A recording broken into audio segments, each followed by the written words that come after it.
So in this SUPboarder video, we're going to be having a look at the Nash foiling range. It's a pretty big range of boards and it can be a little bit confusing. So we're going to talk about all of the boards that are available and really help you understand which board will be best for you. Nash are definitely up there and have been leading the way when it comes to SUP foiling. They have been producing SUP foil boards from right at the very beginning. We were on the Nash Malolo, which was the first foiling board we ever used, and we're now down onto the smaller 95 litre, the Carbon Ultra. So we have been using Nash boards for a while and they have come on a long way from when they first started a few years ago. So having a look at the range, Nash make 4 different types of foil boards available in different sizes, and we've got 3 of them here today. First off, there's the Nash Hover SUP, and that comes in 100 litre, 120 litre and 140 litre. That retails from £1,229 or $1,425. Next off in the Nash range, you have the Nash Hover SUP Crossover, which is the board we have here. That's available in 120 litre size and 140 litre size, and the prices start from £1,499 or $1,650. Then we've got the Nash Hover SUP in the Carbon Sandwich, which is the squarer nose board. That's available in 95, 110 and 125. That retails at £1,199 or $1,375. Then you've got the Nash Hover SUP Carbon Ultra, which is very similar to the Carbon Sandwich, but it's got a more pointy nose. It comes in the same volumes, 95, 110 and 125, and it retails at £1,249 or $1,435. So you can see that there's a fair amount of boards to choose from there, and if you're looking for a foil SUP, it can be a little bit confusing. What we're going to do now is we're going to speak about the differences of all these boards and then really help you highlight what boards would be best for you and the sort of foiling needs you're looking for, and also we'll give you some pros and cons of what we think of the ranges and give you an overall summary. So first off, let's have a look at the Hover SUP. Now this is still a multi-purpose board because you can SUP surf on it traditionally, you can SUP foil it in the waves, and of course you can also take it SUP winging as well. There is no foot straps on that board, just a very nicely finished off EVA comfy grip around the board. You've got your tail pad like you've got with all of the boards, but as I said, no foot strap placements.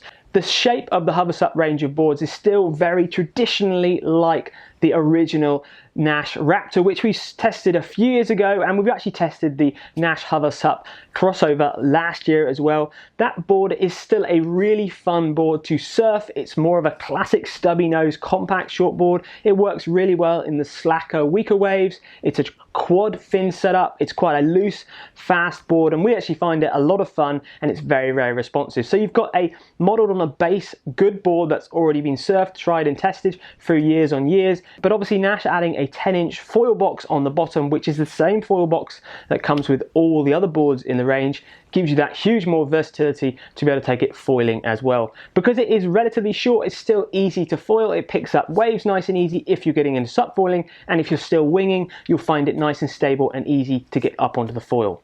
Other features that you've got on the Nash Hover SUP and on the other boards as well, you've still got Nash, what they call their ledged, big, deep recessed carry handle. You've got a built-in pressure gauge, which basically regulates itself.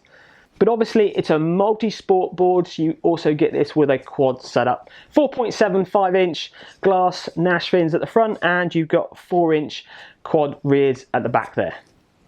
So moving on to the Nash Hover SUP Crossover. Now this is very similar to the Nash Hover SUP, except you can windsurf it, which is where the crossover comes into the name. It's only available in 120 litre and 140 litre, so a little bit bigger than the 100 litre one you can get on the Nash Hover there. It comes with the quad setup as standard. You still get all the pressure valves, you still get the ledge carry handle, the same EVA deck pad, except it comes with a windsurf track, so you can put your windsurf UJ in there and you can windsurf it, and you also get a full foot strap setup, 4 foot straps, so you can windsurf foil it, and I suppose you could windsurf it as well, just in the standard quad fin setup. The shape of the board exactly the same as the Hover. Both the Hover SUP and the Hover SUP Crossover are finished off in the same S-glass sandwich construction. It's basically an EPS foam core, which is the same core that's in the other boards as well, but it's finished off with glass PVC sandwich layers. It basically makes the boards a little bit heavier, but they can stand a little bit more of the knock. So if you're the more beginner intermediate, you know you're going to bash around your board a bit more, especially why this one is finished off like this for the windsurfing model. It's just a little bit better at taking those impacts. So now let's talk about the more dedicated boards from Nash. Now these are the boards that you can really only foil wing or you can foil surf. You can't do any of the crossover elements like you could do with the other hover boards. First off, these boards are a lot more compact. They're shorter than you can get the hoverboards. The hoverboards are all sitting around the 7 foot in length. These are all sub 7 foot, right down to 5'7". Both these boards, the Carbon Ultra, which is the pointy nose one, and the Carbon Sandwich, which is the square nose one, have got the same features and fittings. They've both got the same deck pads, same handles. They've both got central foot strap plugs, so you can ride it with foot straps. They're both in the same position. They've got the same length, a foil box at the bottom. They've both got the cutout at the back of the board underneath. Nash call it the tail kick lift off, which helps you push the board down and get up onto the foil quicker. Both the bottom shapes of these boards are the same with their beveled rails, so when you come up and down off the foil and you touch the water, it's very easy to pop yourself back up again. You don't find that the board goes down and bogs and stalls when you come down from being on the foil. The big difference to these two boards, apart from the shape, is the constructions. Obviously you've got a Carbon Sandwich, hence the name, and you've got your Carbon Ultra. The Carbon Sandwich has got an extra layer of carbon wrapping right around the board, more than the Hover has. It still has the PVC layer, so it's still hard wearing, but the carbon layer reduces the weight a little bit, makes the board a little bit more stiffer, which gives you a bit better response. The Carbon Ultra, they have taken the PVC out and they've put a wood layer underneath the standing area, which reduces weight, gives you a little bit more performance. Remember, the more weight you reduce on a board, any board, the higher performance generally you will get. And the Carbon Ultra is finished off with a better quality 3K carbon finish as well. So really on the water, what does all this mean? Why are they different shapes? Why are they different lengths? What is the difference and what does it do to the riding feel? Well, think about it this way. It's very similar to your traditional supping, whether you're racing, whether you're sup surfing. The longer boards, they're going to have more glide, but also they're going to be harder to maneuver around. Therefore, your hoverboards, they go down to about 6'11" is the smallest board you get, but the new Carbon Sandwich and the Carbon Ultra don't even start to 6'5" in length, so they're much shorter. Being much shorter means you're going to be able to turn and maneuver the board much easier. The shorter you go, that's why the real top end performance foilers are on sort of 4'5", 4'3" boards, really short compact boards, because when you're foiling you don't need the length. It's irrelevant, the board, at that point. When you're on the foil, you do not need the board length, and the less length you have, the more carves, the easier it is going to be to turn, and it's going to give you a lot more performance top end. The downside to the length is you have a lot less glide, so it's going to be a lot harder to catch waves. Paddling on a little 5'7" board opposed to a 6'5" or a 7 foot board, it's going to be a lot harder to you to paddle onto the foil if you're sup surfing, or if you're downwinding and you're trying to catch bumps. It's a lot harder to get that glide speed up to pop yourself up onto the foil. If you're winging, you'll find that it's not so much of a problem and you can use a shorter based board. But if you're really trying to get into sup surf foiling, having a longer base board really does make a big difference. When it comes to the width of the boards, just like your traditional sups, the wider the board is, the more stable it's going to be, but it's going to be slower to paddle. So it's always a compromise between width, stability, to how fast it paddles. Now if we look at the outline shape of the boards, you'll see that the hover board, which is this one here, and the Carbon Sandwich are both short and relatively fat up at the nose. And looking at the little Carbon Ultra, it's got the more pulled in nose. Why do you need that pulled in nose, and what is the difference?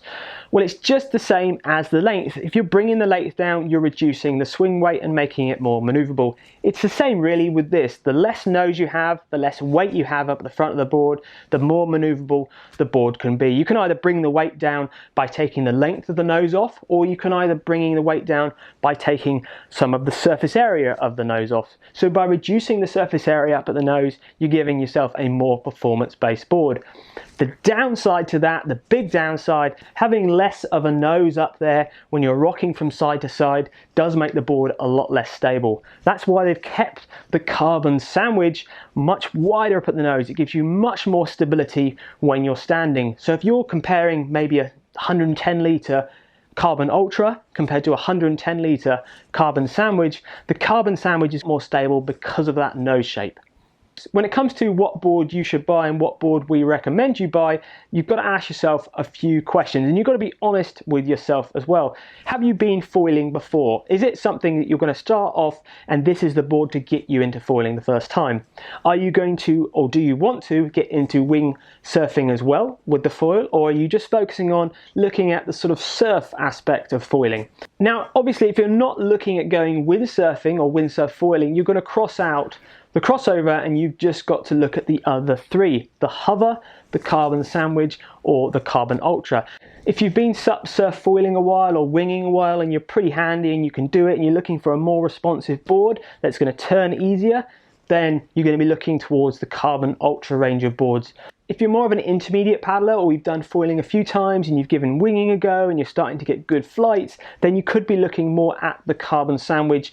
If you're really beginning into SUP foiling and you want to start and get yourself a good board to get going, I would still look at the hover, the classic hoverboard. You can still surf it, but it's going to give you that extra length there to get you on those waves a little bit earlier, so you can really focus a bit more about getting your feet in the right place and getting a good paddle stroke, and take a bit more time when you go to catch a wave. If we look at some pros and cons for the boards, the shapes they've got right across the whole SUP range do cover a good range of shapes for people. The carbon sandwich there, nice wide in the nose, lots of stability, still giving you that compact shape, but still the stability there. The Ultra, a little bit more pulled in on that nose, makes a difference to that performance, but it's a lot harder to paddle. A really big plus I've got to say about these two boards is the sort of concave deck that they have. Unlike the hover range of boards, which are flat in the midsection and then obviously beveled off towards the rails like you find your traditional surf shape, these concave decks give you a really good sense of balance and feel on the board. Maybe you sit a little bit lower, the rails, everything's really geared up and it's very easy to use, very nice and flat. So really that big concave deck on both the Carbon Ultra and the Carbon Sandwich is definitely a thumbs up. The bottom shape of those boards, really nice. The back of the board and the rocker at the tail there really helps you pick up onto the foil. I like the foot strap placements and the amount of foot strap plugs that they have got on those boards. Really top marks from us for that side. Cons, well, it's a shame that the Carbon Sandwich and the Carbon Ultra don't come with foot straps as standard. The other con is there is no central foot straps on the Hover Crossover or the Hover at all, and I do think that's a bit of a shame, but obviously it will add weight and it will add a bit to the price as well. So I really hope you found that video interesting and informative and it's helped you understand which Nash foil board is best for you. A quick summary: the Carbon Ultra is definitely the best performing Nash foil board. It's going to be for the more experienced paddler that has got a good level of fitness. The Carbon Sandwich is that more stable, easier board to use. You're still going to have to be pretty fit and on it because it's super short and it still struggles to get up under the foil, opposed to the Nash Hovers, which have got way more glide and they're going to be much easier to get you into foiling for the first time. And there is a large multi-use board in the crossover there. Remember, if you've got or used any of these boards, check out these boards on our equipment page and give us your feedback, give us some customer reviews of these products. Until next time, subscribe to our YouTube channel, check out SUPboardermag.com, and of course, check out SUPboarder Pro. Thank you very much, and we'll see you later.